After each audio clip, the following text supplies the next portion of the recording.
I was standing behind a supply truck when Captain Morrison handed me his radio headset. No explanation, no orders, just pressed it into my hands and stepped back like he'd been burned. The entire command post went dead silent because the way I took that radio, the authority in my voice when I started coordinating fire support, the calm precision under incoming mortar, it wasn't something you learned from leadership manuals. Before we jump back in, tell us where you're tuning in from. And if this story touches you, make sure you're subscribed, because tomorrow I've saved something extra special for you. It was forged in places where hesitation meant body bags. Want to know what made a room full of seasoned infantry officers stop talking and start listening? What convinced them to follow orders from someone they'd written off as just another logistics clerk? Because this is the kind of story that changes how you see the person sitting next to you in the chow hall. You know that particular silence that settles over a forward operating base when the mortars start walking closer? It's not just the absence of normal conversation, though that stops immediately. It's the weight of everyone holding their breath, listening for the whistle that means you have 3 seconds to find cover or become a statistic. FOB Sentinel in eastern Afghanistan had that silence hanging over it like morning fog. The command bunker was a maze of sandbags, communication equipment, and maps marked with red circles that seemed to multiply daily. Officers moved through their routines with the focused intensity that comes from knowing every decision ripples out to soldiers who might not make it home. Radio chatter crackled constantly, voices tight with concentration calling in grid coordinates, ammunition requests, casualty reports. Everything measured, everything critical, everything carrying the weight of lives hanging in the balance. And there, tucked away behind the intelligence desk with her laptop and a stack of supply requisitions, was Lieutenant Sarah Chen. She wore the same dusty ACUs as everyone else, her black hair pulled back in a regulation bun that had given up, trying to look perfect sometime around day 3 of the deployment. Her nameplate reads simply Chen S, with no additional qualifiers that might suggest she was anything more than another support officer, keeping track of fuel deliveries and mail runs. The badge on her uniform was standard enough. Supply and Logistics, 3rd Infantry Division. The kind of assignment that made her invisible to people whose primary concerns involved bullets and explosives, which suited Sarah just fine. She'd been managing supply chains for the better part of 8 months, working with the methodical efficiency of someone who understood that running out of ammunition or medical supplies wasn't just an inconvenience. Her corner of the bunker was organized with military precision. Communication logs filed chronologically, supply manifests cross-referenced and updated in real time, casualty evacuation schedules maintained with the accuracy of someone who knew that being off by even a few minutes could mean the difference between a wounded soldier making it to surgery or becoming a memorial service. The infantry commanders flowing through the bunker treated her like part of the infrastructure. No eye contact beyond what was necessary for official business, no inclusion in tactical discussions. She was simply there to ensure their requests for additional supplies were processed efficiently, and their logistical concerns were handled by someone competent enough not to create additional problems. And honestly, that's exactly how she preferred it. She'd learned during her previous assignments that being unremarkable was often the most valuable skill you could possess in the military. But unremarkable didn't mean unaware. From her position behind the supply desk, she could hear every radio conversation, every tactical briefing, every heated discussion about patrol routes and enemy movements. Over by the coffee station that never seemed to run out of burnt coffee, but frequently ran out of everything else, a group of second lieutenants had established their daily ritual of solving the war with increasingly confident theories. One had the kind of mustache that suggested he'd watched too many movies about special forces, and another kept adjusting his equipment in ways that made it clear he was still learning which pouches held what. Their conversation drifted over the constant hum of generators and air conditioning units, casual enough to sound like shop talk, but loud enough to ensure it was heard. $20 says she's never been outside the wire, one of them commented, nodding towards Sarah's desk. Probably thinks a firefight is what happens when the coffee machine breaks down. His buddy, a fresh-faced kid from somewhere in the Midwest who still looked surprised to find himself in Afghanistan, added with a smirk, "Those computer skills definitely scream battlefield leadership material." They settled back into their chairs like they'd solved some particularly challenging puzzle, completely unaware that Sarah had been listening to conversations exactly like this one for most of her military career. What they didn't know was that she'd been tracking their patrol reports, their after-action reviews, their casualty statistics, and their tactical decisions for months. And what she'd learned was that the loudest voices in the room usually belonged to people who were still trying to figure out the difference between confidence and competence. A sharp crack interrupted her inventory work. Someone had dropped a radio handset onto the metal desk nearest her workstation. It bounced once, the antenna snapping to an odd angle, the kind of careless treatment for communication equipment that made her jaw tighten reflexively. She didn't look up from her laptop screen, didn't give them the satisfaction of a reaction. Just kept updating supply records with the steady rhythm of someone who had actual work to accomplish. But as she typed, her peripheral vision caught the problem with that radio. It wasn't just carelessly handled, it was actually malfunctioning. The frequency display was cycling randomly, probably from moisture damage that someone had tried to ignore instead of addressing properly. The antenna connection showed signs of corrosion too, the kind that developed when equipment got wet and wasn't properly dried. She could have it operational in about 10 minutes, but that wasn't her responsibility. Not officially anyway. The next morning brought the same routine. Dust that turned everything the color of old concrete, heat that made body armor feel like wearing an oven, and the constant background noise of a military base that never really slept. Sarah arrived at the command bunker before the official start of the day shift, coming through the maintenance entrance with her coffee and a stack of reports that had arrived overnight. She'd learned that getting to work early meant fewer interruptions and more opportunity to actually accomplish something meaningful before the day devolved into the usual chaos of competing priorities and urgent requests that weren't actually urgent. Today's primary task was updating the casualty evacuation procedures for the forward patrol bases, a system that had been cobbled together from multiple sources and needed streamlining before someone got killed because of bureaucratic inefficiency. She'd been working on communication protocols for about an hour when she heard the familiar voices. The same group from yesterday, apparently making their morning entertainment out of commenting on her work, a regular tradition that seemed to give them some sense of purpose. What's she doing now?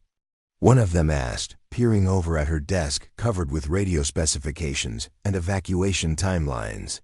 Probably making it more complicated, another replied. You know how logistics people are. They think if it's not buried under 3 layers of paperwork, it's not being done right. They positioned themselves where they could watch her work, expecting either complete failure or something entertaining enough to justify the time they were spending not doing their actual jobs. Sarah ignored them completely and focused on the real problem at hand. The communication system between the main base and the forward positions was more fragile than anyone wanted to admit. Multiple radio networks that didn't interface properly, backup systems that hadn't been tested in months, and coordination procedures that relied on people remembering details instead of having them written down clearly. But she'd worked with worse communication challenges before. Her laptop contained software that wasn't standard issue, network analysis tools, and frequency coordination programs that most base communication officers wouldn't even recognize. She'd acquired them during previous assignments that required more than just basic radio operation. 40 minutes later, she activated the test sequence. The communication network hummed to life with the kind of clarity and reliability that made the duty officer stop mid-conversation, and stare at his radio. Display. For the first time in months, every forward position checked in with perfect signal strength and zero interference. She saved her work with the same methodical precision she'd used to create it. Every file properly named and backed up. Every change documented for the next person who might need to understand how the system worked. As she closed her laptop, she noticed the two lieutenants still watching her, their expressions caught somewhere between confusion and annoyance. "Even a broken clock is right twice a day," one of them muttered, but his voice lacked the confidence it had carried earlier. Sarah stood up, straightened her uniform, and walked over to the damaged radio that was still sitting where it had been dropped yesterday. She didn't pick it up, not yet, but she examined it with the careful attention of someone who understood exactly what was wrong and exactly how to fix it. Then she walked away without saying a word, but someone else had been watching the entire exchange. Captain Morrison was leaning against the entrance to the Tactical Operations Center, chewing on an unlit cigar and observing the scene with the kind of attention that suggested he was seeing something others had missed. He looked at the broken radio, then at the space where Sarah had disappeared, then back at the radio. He didn't comment, but he was definitely processing information, and his expression suggested he was connecting dots that other people hadn't even noticed were there. The breakthrough came 3 days later when Alpha Company limped back from a patrol that had clearly gone sideways. They dragged themselves through the main gate with the exhausted movements of soldiers who'd been pushing their luck for too many hours, equipment covered in dust and something that looked suspiciously like blood. Captain Rodriguez, Alpha's commanding officer, dropped his gear with the weary efficiency of someone who'd been running on adrenaline and caffeine for the better part of 18 hours. "Communications went to hell about 6 clicks out," he announced. To no one in particular, hefting a mangled radio that looked like it had been used as a hammer. "Lost contact with Overwatch, couldn't coordinate fire support, merely walked into an ambush because we were operating blind." The base communications officer, Staff Sergeant Williams, who had been maintaining radio equipment longer than some of these soldiers had been alive, gave it a cursory examination. "Looks like the encryption module took a hit. Probably shook. Loose during movement." He tested the power connection, shrugged, and set it aside with the resignation of someone who'd seen this problem before. "I'll order a replacement. Should be here in 2 weeks, maybe 3 if logistics is feeling cooperative." But as Alpha Company filed out toward the showers and hot food they'd been dreaming about for hours, Rodriguez lingered behind. He'd been watching Sarah work for weeks, noting the way she handled equipment, the tools she used, the results she consistently delivered. Unlike the younger officers, he'd been in enough tight situations to recognize competence, regardless of what someone's job description said. "Williams," he said quietly, "before you put in that parts request, maybe let Chun take a look at it." Williams glanced over at Sarah, who was methodically organizing casualty reports with the same attention to detail she applied to everything else. "Her? She handles supply manifests and mail delivery schedules." Rodriguez picked up the damaged radio, feeling the familiar weight of equipment that had saved his life more times than he could count when it worked, and nearly gotten him killed when it didn't. "Yeah, well, she also streamlined our entire communication protocol without being asked. And I heard Morrison has been letting her handle frequency coordination for the perimeter teams." Williams raised an eyebrow. Everyone knew about Morrison's communication standards. The man was legendary for his attention to detail and his complete intolerance for equipment that performed at anything less than perfect specifications. "No kidding?" he asked. "No kidding," Rodriguez confirmed. "What's the worst that could happen?" "It's headed for the scrap pile anyway." Sarah was working about 30 feet away, updating medical supply inventories that nobody else had even noticed. "We're critically low." She didn't look up from her screen, didn't acknowledge the conversation, but her trained ear caught the specific way the radio was malfunctioning. the intermittent static that suggested loose connections rather than component. Failure. The afternoon shift rotation came and went, bringing fresh faces and taking away the exhausted ones. Eventually, the command bunker settled into the quieter rhythm of evening operations, just the essential personnel and the constant background hum of equipment that never stopped monitoring the perimeter. That's when Sarah approached the abandoned radio. She picked it up with the careful attention of someone greeting a complex piece of machinery, her hands automatically finding the access panels, the connection points, the small indicators that told the story of how it had been damaged and what it would take to restore functionality. This wasn't curiosity driving her actions. It was recognition of a problem she'd solved dozens of times before, in situations where failure meant more than just inconvenience. The disassembly was systematic, not the hurried troubleshooting of someone working through a checklist, but the methodical approach of someone who understood the relationship between every component and its function within the larger system. She laid out the parts with the kind of organization that spoke of extensive experience, each piece positioned according to its role in the repair sequence. The problem was exactly what she'd expected once she could examine the internal components. The encryption module hadn't been damaged by impact. It had been gradually failing due to environmental factors that could have been prevented with proper maintenance. Her toolkit produced instruments that definitely weren't standard issue for supply officers.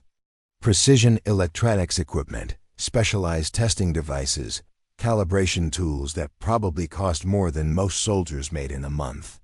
She worked with the quiet concentration of someone who'd performed this exact repair countless times under conditions far more challenging than a comfortable bunker. Preparing and narrating this story took us a lot of time, so if you are enjoying it, subscribe to our channel. It means a lot to us. Now back to the story. But she wasn't working alone. Rodriguez had been observing from the tactical planning area, remembering another time and place when he'd witnessed work exactly like this.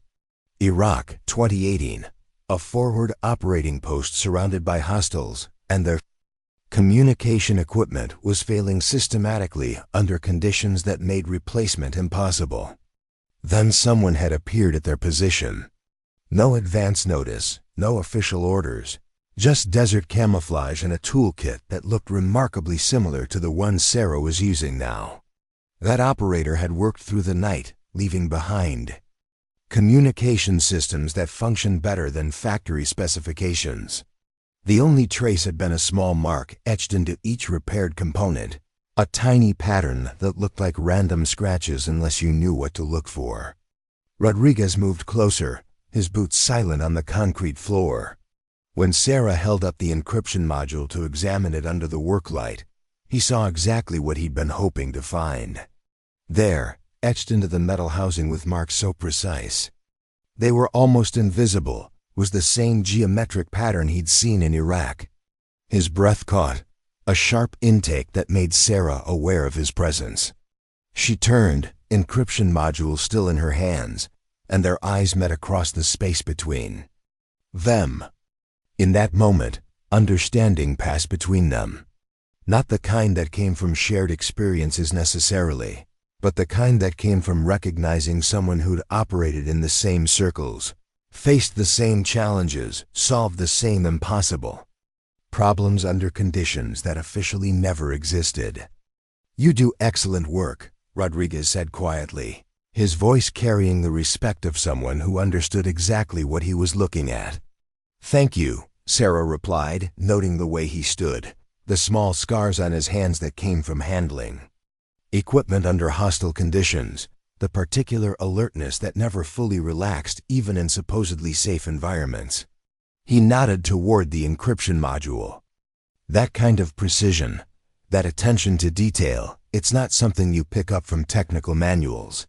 Sarah carefully reassembled the component, her movements deliberate and confident.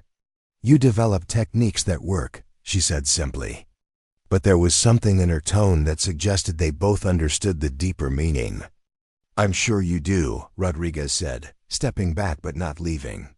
As he walked past the group of lieutenants who were still occupying their usual position near the coffee station, making their usual observations about people they didn't understand, he stopped and turned back to face them.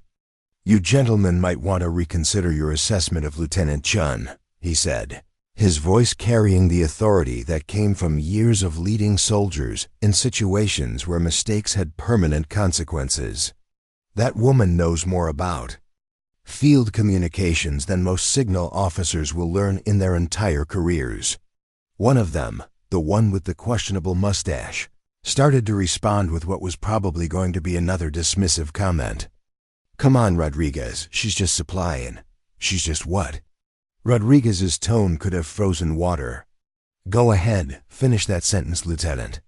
The younger officer's mouth closed abruptly, his confidence evaporating under the weight of Rodriguez's stare.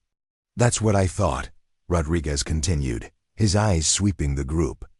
"Here's some free advice from someone who's been around long enough to know the difference between talking and knowing. Start paying attention to who's actually getting things done around here, because rank doesn't always tell the whole story." That's when Major Stevens walked in. Battalion Communications Officer Stevens had been managing radio networks and electronic warfare countermeasures long enough to spot competent work from across a room. He'd also been around long enough to know that the most valuable people in any unit were often the ones who didn't feel the need to announce their capabilities.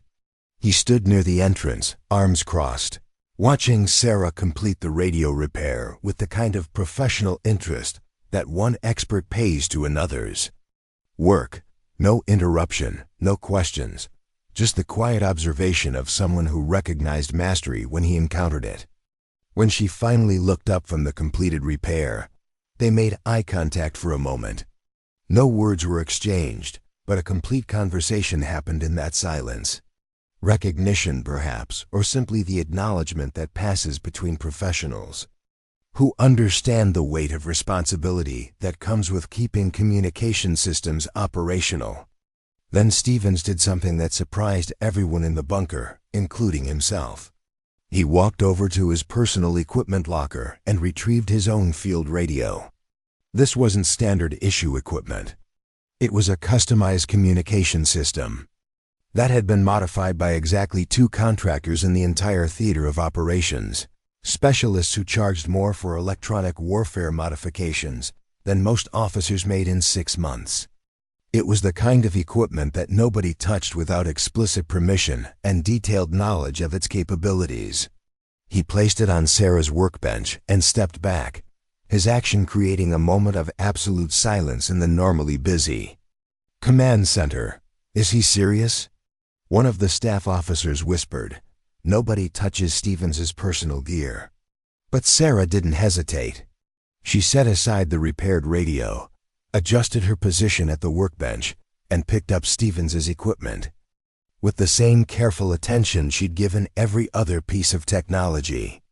Her hands moved over it like she was reading information that wasn't visible to anyone else, finding the modification points, the custom interfaces, the subtle improvements that transformed standard military equipment into something capable of operating under extreme conditions.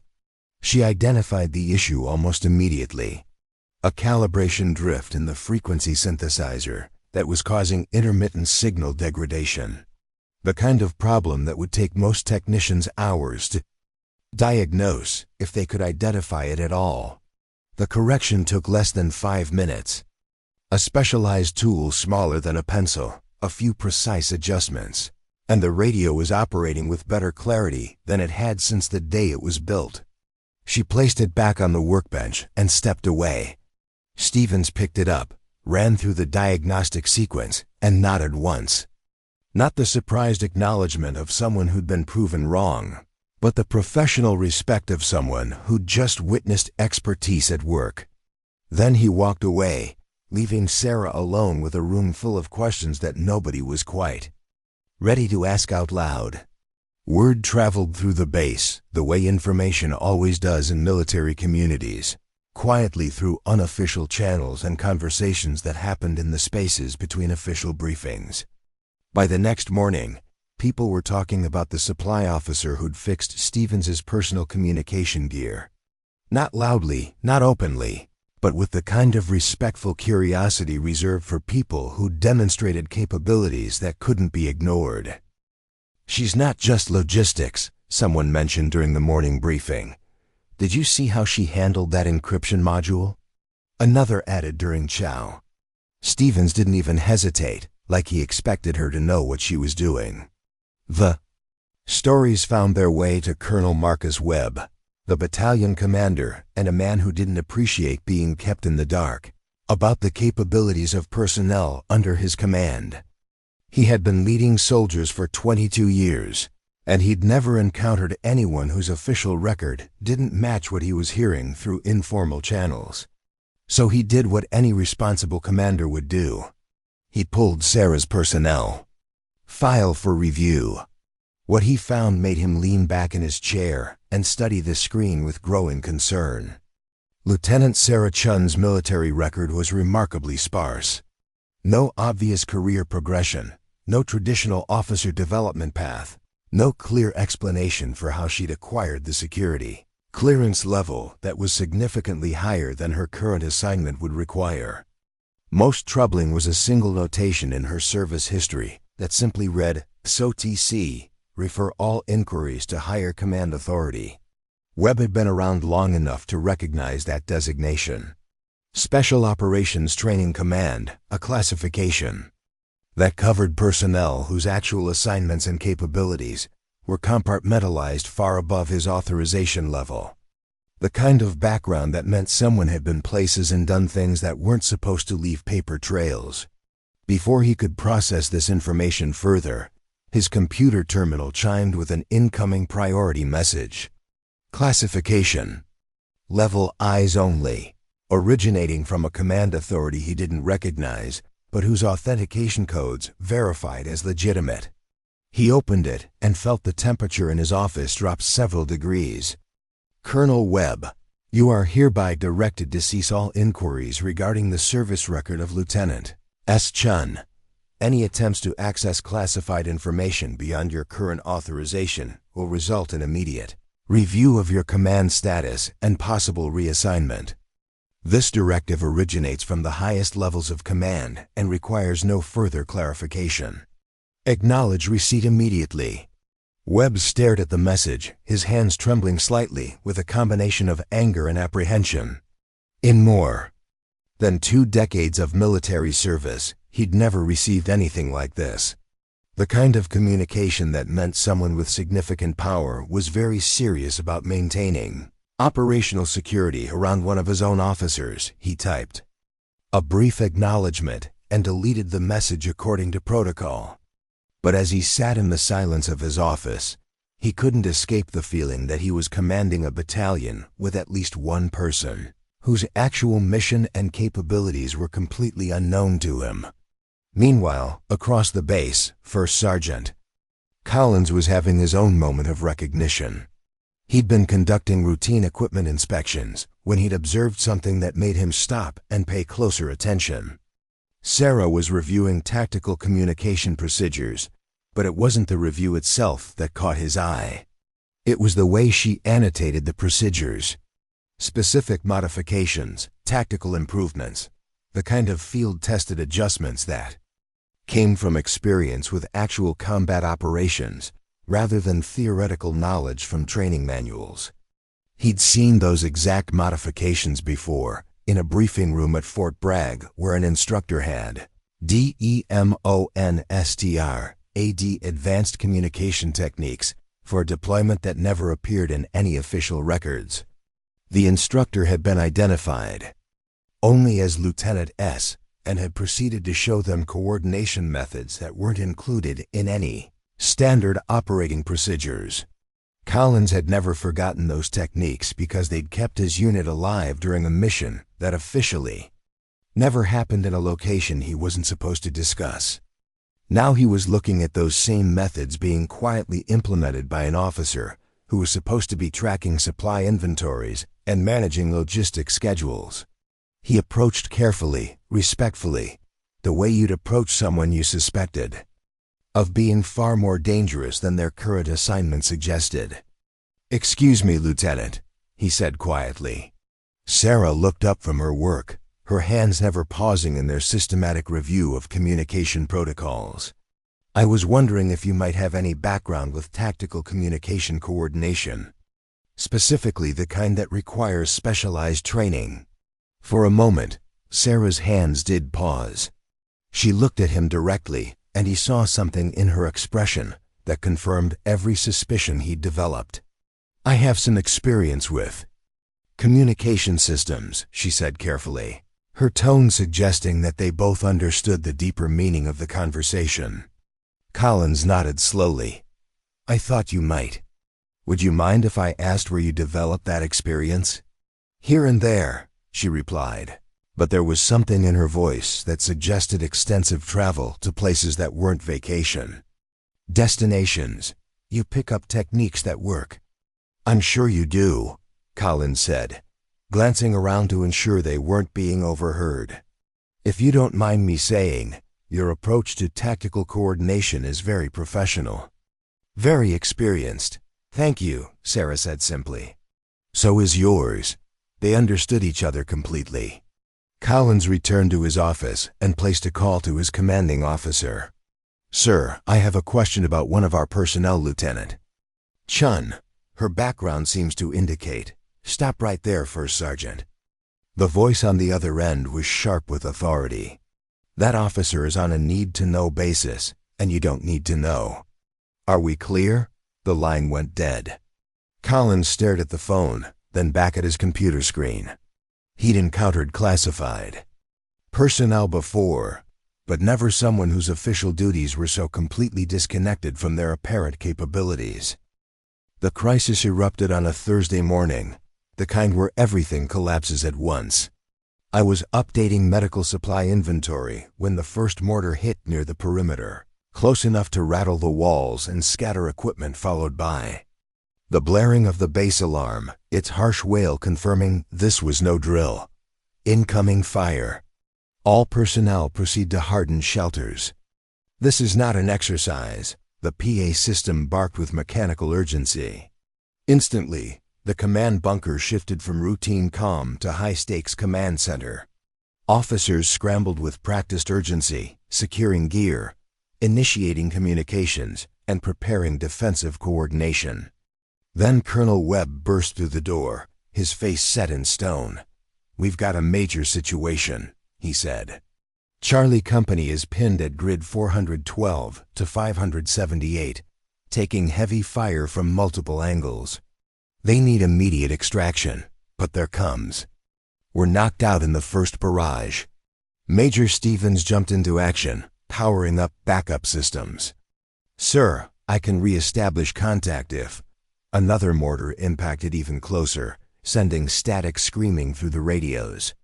The primary communication array was down, leaving us relying on short-range systems ill-equipped for combat coordination. "Sir," Stevens said, jaw clenched, "our backups lack the range and clarity for a high-risk extraction." The bunker fell quiet aside from distant explosions and the clipped voices of support staff, scrambling to make contact. Webb's eyes scanned the room, heavy with command pressure. "I need options right now." Captain Morrison stepped forward. "Sir, I recommend assigning Lieutenant Chen to lead communications. She knows the systems and the tactical situation inside out." All eyes turned to me. "Lieutenant Chen," Webb asked, "can you run an extraction operation under hostile fire with limited equipment?" The weight of the question hung in the air like smoke from the mortar shells outside. I rose, pushing aside the supply reports, and stepped to the comm station. "Yes, sir," I said with steady resolve. "I'll get them out." What followed was 23 minutes of high-pressure coordination, drawing on skills from classified assignments that never made it into official reports. I contacted Charlie Company using improvised frequency stacks, relayed fire missions through modified protocols that cut through the electronic warfare interference, and directed helicopters through hostile airspace with navigation techniques that relied on second-by-second timing. The bunker went quiet but for my voice relaying positions, adjusting fire, timing air support, each call as sharp and precise as the next. I worked without hesitation, drawing on experience earned in the field, under the radar, in conflicts few ever spoke of. When the last helicopter lifted off with Charlie Company aboard, the room stayed silent for a long suspended moment. Webb stared at me with an expression that said he no longer saw a supply officer behind a desk, but something entirely different. "Outstanding work, Lieutenant," he said at last, his voice filled with earned respect. "That was textbook coordination under fire." He paused, studying my face. "Where exactly did you learn to do that?" I looked around the bunker at the faces of officers who were seeing me clearly for the first time. "Here and there, sir," I said simply. "You develop techniques that work." The next morning I found my desk had been moved. Not to a different corner of the bunker, but to the Tactical Operations Center, directly adjacent to the primary communication station. Above the new workstation, someone had installed a brass nameplate that read, "Communications Coordination Officer." No official orders, no formal reassignment paperwork, no ceremonial change of responsibility. Just the quiet acknowledgement that sometimes the right person for the job isn't the one whose title says they should be doing it. As I organized my new workspace, I noticed that the other officers were treating me differently. Not with the dismissive invisibility I'd grown accustomed to, but with the professional respect reserved for people who'd proven their capabilities when it mattered most. The mission hadn't ended with Charlie Company's extraction. It had just evolved into something that better matched my actual qualifications. Because sometimes the most important job isn't the one that's written in your official assignment. Sometimes it's the one that emerges when everything else fails and someone needs to step forward with the skills that make the difference between mission success and memorial services. The communication equipment hummed quietly around me, ready for the next crisis, the next impossible situation, the next moment when technical expertise and tactical experience would determine whether soldiers made it home safely. And I was exactly where I needed to be to ensure that when that moment came, the equipment would work, the coordination would be flawless, and the mission would succeed. Because some capabilities can't be hidden forever, especially when lives depend on them. The uniform might say supply and logistics, but the work spoke for itself. And in a place where competence mattered more than job descriptions, that was exactly what counted. The transformation didn't happen overnight, but it was undeniable. Within a week of the Charlie Company extraction, my daily routine had evolved into something completely different from the supply management duties I'd been officially assigned. Officers who had previously walked past my desk without acknowledgement were now stopping to discuss communication strategies, equipment modifications, and tactical coordination requirements. Captain Rodriguez appeared at my workstation that following Monday with a tablet full of patrol route data and a request that would have seemed impossible just days earlier. "Chen, I need you to review our communication coverage for next week's operations. We're pushing further into hostile territory than we've gone before, and I want to make sure we can maintain contact regardless of terrain or electronic interference." The real test was tactical leadership under conditions where every decision carried life or death consequences for soldiers who were counting on me to get them out of an impossible situation. I contacted the Artillery Fire Direction Center and began coordinating precision fires that would suppress enemy positions without endangering our own forces. Fire direction control, base control. I need immediate suppression fires on grid 346 to 891. Danger close to friendly forces. Alpha Company is 200 meters south of target area. The artillery coordinator's voice came back immediately. "Base control, that's extremely close to friendly positions. Are you certain of those coordinates?" "Confirmed," I replied, my voice carrying the authority that comes from absolute confidence in tactical calculations. Alpha Company will mark their position with colored smoke. Commence firing on my command. What made the coordination possible was the communication network I'd built over months of seemingly routine technical improvements. Every radio system had been optimized for clarity and reliability. Every frequency allocation had been planned for maximum coverage and minimum interference. Every backup protocol had been tested and refined until it functioned seamlessly under stress. As the artillery rounds impacted with devastating accuracy, I coordinated the tactical movement of all three companies toward a consolidated position where they could support each other while preparing for coordinated extraction. Alpha 6. Move now while the enemy positions are suppressed. Bravo will provide covering fire from your left flank. Charlie 6, prepare to receive Alpha and Bravo at your position. Establish defensive perimeter oriented north and east. Aviation assets are en route for extraction in 15 minutes. The coordination required split-second timing and absolute precision. Too early and the artillery suppression would be ineffective. Too late and the enemy would have time to reposition and engage our withdrawing forces. Every command had to be perfectly timed and clearly understood despite the chaos of combat operations. As Alpha Company began their movement under covering fire from Bravo, I shifted my attention to the larger tactical picture. This wasn't just three isolated ambushes.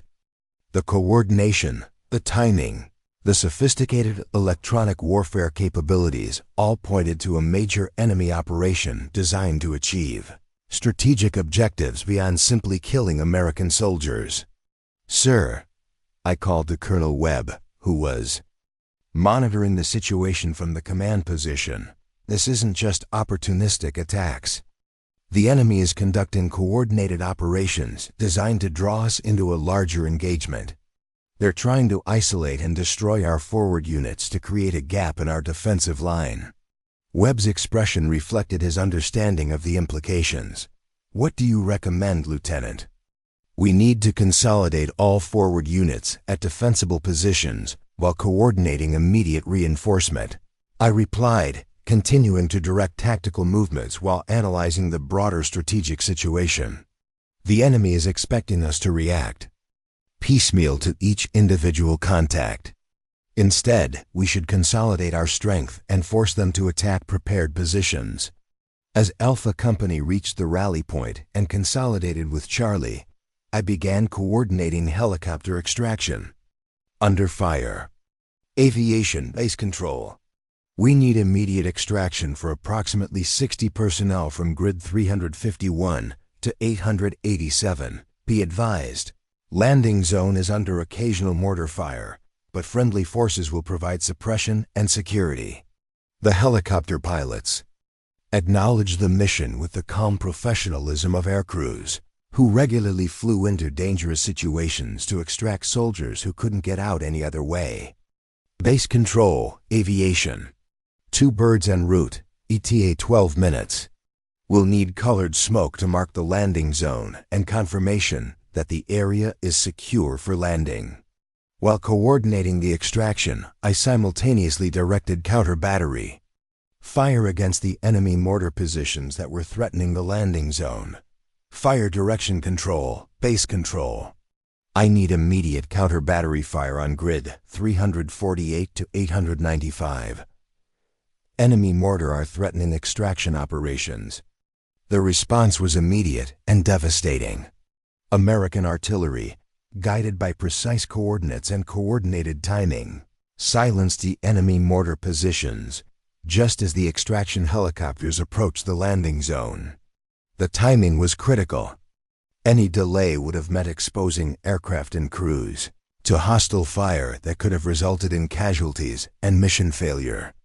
Alpha 6, Bravo 6, Charlie 6, I called as the helicopters approached, colored smoke marking landing zone. All units move to extraction point immediately. Aviation assets are 30 seconds out. What followed was a textbook extraction. Under fire, with wounded soldiers loaded first, followed by equipment and personnel in order of tactical priority. The helicopter crews performed with the skill and courage that made such operations possible, while ground forces provided security and suppression that kept enemy interference to a minimum. As the last helicopter cleared the landing zone with all personnel aboard, I maintained communication to ensure safe passage back to base. Aviation, base control. All aircraft clear the area immediately. Enemy may attempt to engage during your return flight. But the mission wasn't complete until every soldier was safely back at base and accounted for. I coordinated with medical personnel to ensure immediate treatment for wounded soldiers, with intelligence officers to debrief unit commanders about enemy capabilities and intentions, and with logistics personnel to replace equipment and supplies that had been lost during the engagement. Colonel Webb appeared at my position as I completed the final coordination tasks. "Lieutenant," he said, his voice carrying a mixture of relief and professional admiration, "that was exceptional work, under extremely challenging conditions. You coordinated a complex tactical operation involving multiple units, supporting fires and aviation assets while maintaining situational awareness of the broader strategic picture." He paused, looking around the Tactical Operations Center where communication systems continued to hum with efficient coordination of post-mission activities. That level of tactical leadership and operational coordination reflects experience and training that goes far beyond what most officers develop during standard career progression. I looked up from the after-action reports I was preparing, meeting his gaze directly. "Sir, sometimes the mission requires capabilities that aren't listed in job descriptions. Tonight, the mission was getting our people home safely." Webb nodded slowly, understanding exactly what I meant. "And you accomplished that mission with a level of professional competence that probably saved more lives than we'll ever know." Over the following days, word of the coordinated extraction spread through military channels with the speed that significant events always achieve in professional communities. Not just the technical aspects of communication coordination, but the tactical leadership that had turned a potential disaster into a successful operation with minimal casualties. Major Hayes from Division Intelligence appeared again, this time with a much different demeanor than her previous visit. "Lieutenant Chen," she said, settling into the chair across from my desk with the respectful attention that senior officers pay to people whose capabilities they've learned to appreciate.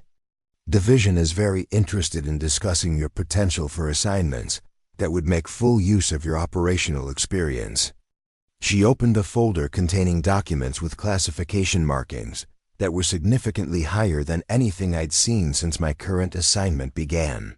"We're developing positions that require officers with extensive tactical communication, experience and proven ability to coordinate complex operations under hostile conditions." The offer was tempting in many ways. Higher classification levels, more complex challenges, opportunities to work with advanced technologies and sophisticated operational requirements. But it was also an invitation to return to the kind of work that officially didn't exist and couldn't be discussed with anyone who didn't have appropriate clearances. "Major," I said carefully, "I appreciate the interest, but I'm currently very satisfied with my role here. This base has communication requirements that benefit from specialized attention, and I believe my experience is well utilized in ensuring operational effectiveness for forward deployed units." Major Hayes smiled with the expression of someone who understood exactly what I was saying and why I was saying it. "I thought you might feel that way. Division wanted me to extend the offer, but we also understand that some officers prefer assignments where they can see the direct impact of their work on mission success and personnel safety." She closed the folder and stood to leave. "The offer remains open if you ever change your mind. In the meantime, Division wants you to know that your work here is noted and appreciated at the highest levels of command."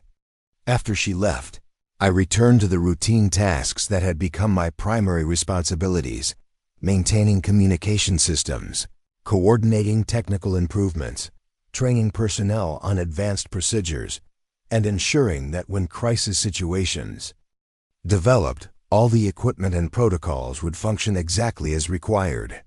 The difference was that now everyone understood the level of experience and capability that supported those routine tasks. The junior officers who had once made assumptions about my background now approached my workspace with respectful attention and genuine interest in learning from someone whose expertise had been demonstrated under the most challenging conditions possible.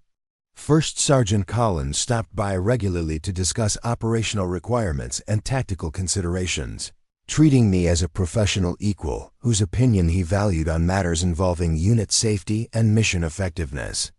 Captain Rodriguez frequently consulted with me about communication planning for patrol operations, understanding that my recommendations were based on experience that couldn't be found in training manuals. Colonel Webb made a point of including me in command briefings and strategic planning sessions, recognizing that effective communication coordination required understanding the broader tactical and operational picture. My input on logistical and operational matters was sought and valued because everyone had seen what happened when that input was applied under real-world conditions. The transformation was complete, but it hadn't been dramatic or sudden. It had been the gradual recognition of capabilities that had always existed, but hadn't been properly utilized or understood. The mission remained the same, ensuring that communication systems worked when they needed to work, that tactical coordination was available when soldiers required it, and that operational effectiveness was maintained regardless of the challenges presented by hostile forces or difficult conditions. 6 months later, as I prepared quarterly readiness reports that showed communication effectiveness ratings higher than any other installation in the theater, I reflected on the path that had brought me to this position. From classified assignments that couldn't be discussed to routine logistics duties that had gradually evolved into tactical leadership, responsibilities that fully utilized my training and experience. The work was different, but the fundamental mission was unchanged, applying technical expertise and operational experience to solve problems that mattered. The only difference was that now the solutions were implemented in full view of people who understood their significance and appreciated their impact on mission success and personnel safety. The young lieutenants who had once occupied the coffee station, making assumptions about people they didn't understand, had been replaced by new arrivals who quickly learned that competence and leadership could emerge from unexpected places, and that the most valuable contributions often came from people who focused on accomplishing the mission rather than ensuring that everyone knew they were doing it. As evenings settled over the base and communication systems hummed with the efficient coordination of routine operations, I began preparing for the next day's challenges. Equipment maintenance schedules that would ensure continued reliability, frequency coordination that would maximize operational effectiveness, training programs that would develop technical competence among personnel who might face crisis situations, requiring immediate and accurate communication support. The mission continued, one radio call at a time, one tactical coordination at a time, one successful operation at a time. Because some capabilities couldn't remain hidden when lives depended on them, and sometimes the most important leadership happened in tactical operations centers, where the difference between effective coordination and communication failure determined whether soldiers completed their missions successfully and returned home safely. The uniform still carried the same name tape and unit designation, but the work now matched the full range of capabilities that had been developed during assignments that officially never existed. And in a place where operational effectiveness mattered more than job descriptions or official titles, that was exactly what made the difference between mission success and mission failure. The base's communication systems continued to operate with efficiency and reliability that exceeded any installation in the theater.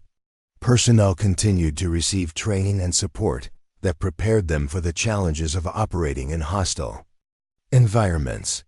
Tactical operations continued to benefit from coordination and leadership that ensured maximum effectiveness under the most demanding conditions. Because sometimes the most important work happened in places where the mission was keeping systems operational and soldiers safe, where success was measured by the absence of communication failures and the presence of tactical coordination that made complex operations possible under impossible conditions. The recognition had come, but the mission never ended. It just evolved into something that better utilized the full range of capabilities that had been waiting for the right opportunity to demonstrate their value. And in a world where the smallest technical failure or coordination mistake could have consequences that extended far beyond individual careers or personal recognition, that utilization was exactly what was needed to ensure that when crisis situations developed, the response would be immediate, effective, and successful. Up next, you've got 2 more standout stories right on your screen. If this one hit the mark, you won't want to pass these up. Just click and check them out. Lieutenant Chen, he said formally, I have some paperwork that requires your signature. Inside the folder was a promotion recommendation, a commendation for exceptional performance under combat conditions, and a formal reassignment to communications. Operations Officer. Sir, I said, looking up from the documents, I'm not sure this is necessary. I'm comfortable with my current responsibilities. Webb smiled with the expression of a commander who'd finally figured out how to properly utilize one of his officers.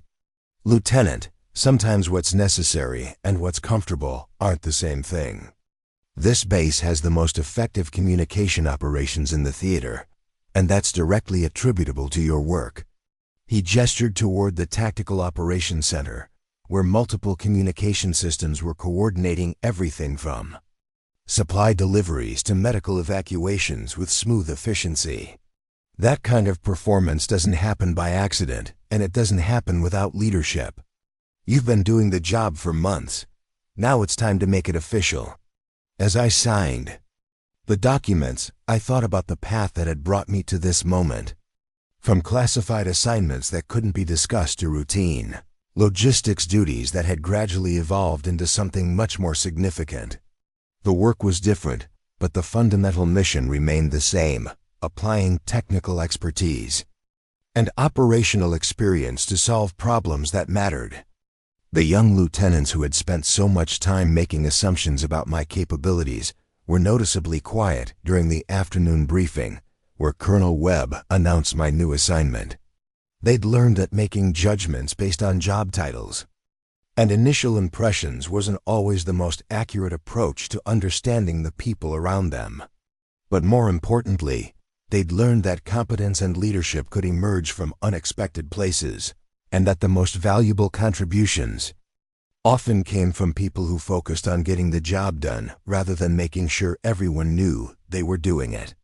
That evening, as I organized my new office and prepared for the expanded responsibilities that came with my official role as Communications Operations Officer, I reflected on how much had changed while remaining fundamentally the same. The mission was still about keeping soldiers safe, maintaining operational effectiveness, and ensuring that when crisis situations developed, the communication systems would work exactly as they needed to work. The only difference was that now everyone understood who was responsible for making that happen, and why it mattered so much that it be done right. The test came 6 weeks later when everything we'd built, every system I'd improved, every protocol I'd implemented, faced the ultimate validation. I was reviewing quarterly communication performance reports when the emergency klaxon shattered the routine quiet of late evening operations.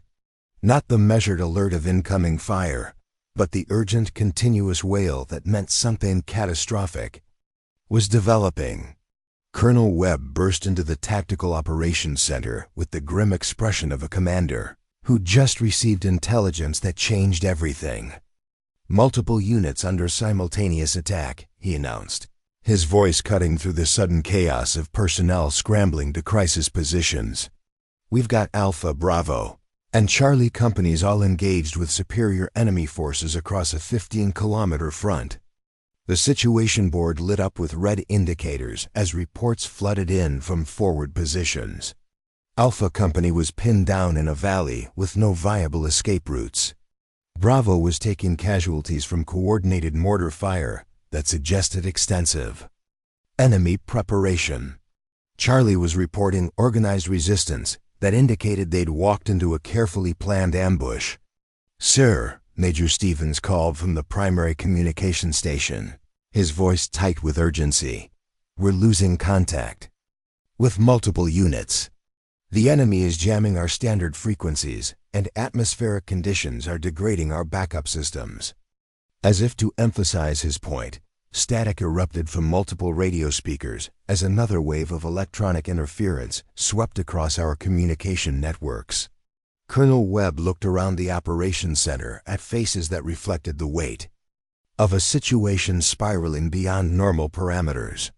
"Gentlemen, we're looking at coordinated attacks designed to isolate and destroy our forward units piecemeal. They've obviously planned this to maximize our communication difficulties and minimize our ability to coordinate effective responses." The silence that followed was profound, filled with the unspoken understanding that soldiers were fighting for their lives while we struggled to maintain contact with them. That's when Webb's eyes found mine across the operations center. "Lieutenant Chen," he said, his voice carrying the authority of command and the weight of desperation, "I'm giving you operational control of all communication coordination and tactical direction for this engagement." The room fell silent except for the continuing static from compromised radio systems and the distant sound of artillery that seemed to be getting closer. "Sir," I said, standing and moving toward the primary coordination station, "I'll need authorization to implement non-standard communication protocols and direct tactical authority over all supporting units." Webb didn't hesitate. "You have whatever authority you need to get our people out of this. All units, all resources, all support elements are under Lieutenant Chen's operational direction until further notice." What followed was the most complex coordination challenge I'd ever faced, even including assignments that officially never existed in locations that weren't supposed to be accessible to American forces. I started by switching all units to frequency combinations that weren't in any standard manual, communication protocols I developed during operations where electronic warfare capabilities far exceeded anything we were supposed to encounter. The change was immediate and dramatic. Clear, strong signals replaced the static and interference that had been crippling our coordination efforts. "Alpha 6, this is base control," I called, my voice cutting through the electronic chaos with crystal clarity. "Report your status and current tactical situation." The response came back strong and immediate, Captain Rodriguez's voice tight with the strain of combat, but clearly relieved to have reliable communication restored. "Base control, Alpha 6, we're pinned down in grid square 347 to 892, taking heavy fire from prepared positions on 3 sides. We've got wounded who need immediate evacuation, and our ammunition is running low. Estimate company strength enemy force with mortar and heavy machine guns." While maintaining contact with Alpha, I simultaneously established communication with Bravo and Charlie companies, creating a tactical communication network that allowed me to coordinate all 3 units, while directing supporting fires and planning extraction operations. The key was using frequency diversity and communication, techniques that the enemy's jamming equipment wasn't designed to counter. "Bravo 6, base control. I need you to move your unit 200 meters north to grid 351 to 887. You'll be in position to provide covering fire for Alpha's withdrawal while staying outside the enemy's mortar range." "Charlie 6, base control. Hold your current position and prepare to serve as the rally point for consolidated withdrawal. I'm coordinating artillery support to suppress the enemy positions that are preventing Alpha's movement." But coordination was only part of the challenge. The request itself wasn't unusual, but the context was everything. Rodriguez wasn't asking me to process a supply requisition or update inventory records. He was asking for tactical analysis from someone whose opinion he valued, whose expertise he trusted to keep his soldiers alive in dangerous situations. I spread the route maps across my desk and began analyzing the communication challenges they represented.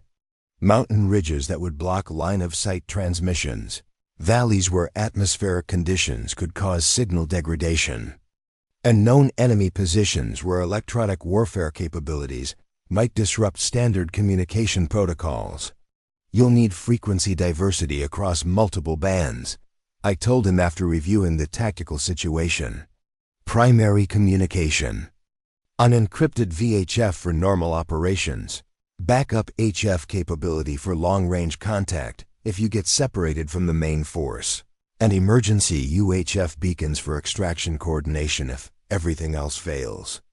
Rodriguez listened with the focused attention of someone who understood that communication failures in hostile territory weren't just inconveniences, they were potentially fatal mistakes. Can you configure the equipment to handle those requirements? He asked. Already working on it, I replied, pulling up frequency allocation charts and equipment modification procedures on my laptop. I'll have everything ready for your pre-mission briefing on Wednesday.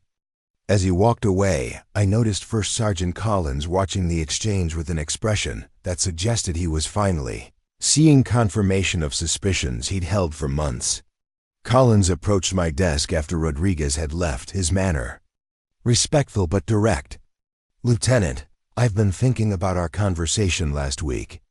About tactical communication experience and specialized training." He paused, choosing his words carefully. "I'm starting to think your background might be more extensive than your current assignment suggests." I looked up from the frequency charts I'd been updating, meeting his gaze directly. "What makes you say that, First Sergeant?" "Well," Collins said slowly, "most supply officers don't carry equipment modification software that requires security clearances above my authorization level. And they definitely don't redesign tactical communication protocols during their lunch breaks." He was right, of course. The tools I'd been using, the procedures I'd been implementing, the solutions I'd been developing, all of it pointed to experience and training that went far beyond standard logistics education. "Sometimes you acquire capabilities that turn out to be useful in unexpected situations," I said carefully. Collins nodded, understanding perfectly. "Sometimes you do. And sometimes those capabilities are exactly what a unit needs, even if they're not what someone originally planned for." That afternoon brought a visit from someone I hadn't expected to see. Major Catherine Hayes from Division Intelligence appeared at the base without advance notice, asking specifically to speak with me about communication security protocols and operational requirements. Major Hayes was the kind of intelligence officer who made a career out of asking questions that other people preferred not to answer. She'd been tracking communication improvements across multiple forward operating bases, and my work had apparently attracted her attention in ways that weren't necessarily positive. "Lieutenant Chen," she said, settling into the chair across from my desk with the casual authority of someone accustomed to getting answers to whatever she wanted to know. "I've been reviewing communication performance data from this base, and I'm seeing improvements that are statistically significant compared to other installations in this theater." She opened a tablet and displayed charts showing signal clarity, system reliability, and coordination efficiency metrics that painted a very clear picture of enhanced performance. These kinds of improvements typically require either significant equipment upgrades or personnel with very specialized technical backgrounds. Since there's no record of equipment upgrades, I'm curious about the personnel factor. The conversation was polite, professional, and absolutely loaded with implications that we both understood perfectly. Major Hayes wasn't here for a routine performance review. She was here because someone at division level had noticed capabilities that didn't match official records. and they wanted to understand what they were dealing with. I've been working with the existing equipment to maximize its potential. I told her, which was technically accurate without being particularly informative. Sometimes you can achieve significant improvements through better maintenance and more efficient utilization of available resources. Major Hayes smiled with the expression of someone who recognized careful phrasing when she heard it. I'm sure that's true. And I'm also sure that your approach to equipment optimization reflects training and experience that might not be fully documented in your official personnel file. We looked at each other across the desk, both of us understanding that this was a conversation about things that couldn't be discussed directly. My background includes various assignments that emphasize technical proficiency, I said finally. Some of that experience has proven applicable to current challenges. I'm sure it has, Major Hayes replied, closing her tablet with a decisive snap. Well, Lieutenant, whatever your background includes, the results speak for themselves. Division is very pleased with the communication improvements at this installation, and we're considering implementing similar enhancements at other forward operating bases. She stood to leave, then paused at the entrance to my workspace. Oh, and Lieutenant, if you're ever interested in discussing assignments that might make better use of your full range of capabilities, please don't hesitate to contact my office. We're always looking for officers with specialized technical backgrounds and operational experience. After she left, I sat in the quiet of the Tactical Operations Center, surrounded by communication equipment that hummed with the efficiency of systems operating at peak performance. Major Hayes' visit had been both a compliment and a warning. Division had noticed what I'd been doing, and they were offering me opportunities that would almost certainly involve returning to the kind of work I'd been doing before my current assignment. The prospect was tempting in some ways. Working at higher classification levels, dealing with more complex challenges, applying the full range of skills I'd developed during assignments that officially never existed. But it was also a reminder of why I'd accepted this supposedly routine logistics position in the first place. Sometimes the most important work happened in quiet corners of forward operating bases, where the mission was keeping communication systems operational so that soldiers could coordinate effectively, call for support when they needed it, and make it home safely at the end of their deployments. The next morning brought a different kind of recognition. Colonel Webb appeared at my workstation with a folder that looked official and important.